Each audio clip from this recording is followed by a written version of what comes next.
America Israel దాడులతో కాకావికలమవుతున్న Iran ఊహించని రీతిలో ఎదురుదాడికి దిగింది.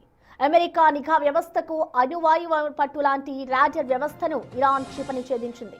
ఖతార్లో అత్యంత కీలకమైన అమెరికా సైనిక స్థావరం ఆల్ ఉదైద్ పై జరిపిన దాడితో 10,000 కోట్ల విలువైన రాడర్ వ్యవస్థ కాలిబూడిదైపోయింది.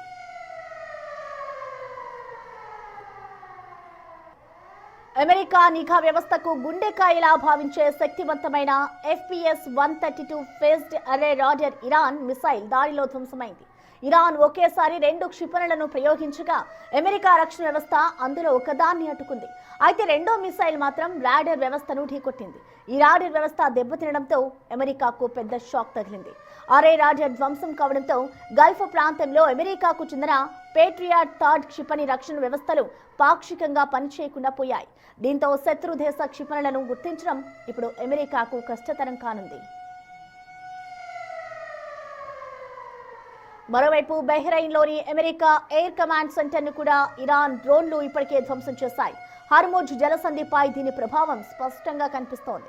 వాణిజ్య నౌకలకు రక్షణ కల్పిస్తామని గొప్పలు చెప్పిన అమెరికా నేవీ ఇప్పుడు చేతులెత్తేసింది. తాము రక్షణ కల్పించలేమని ప్రకటించడంతో ప్రపంచ దేశాల్లో ఆందోళన నెలకొంది.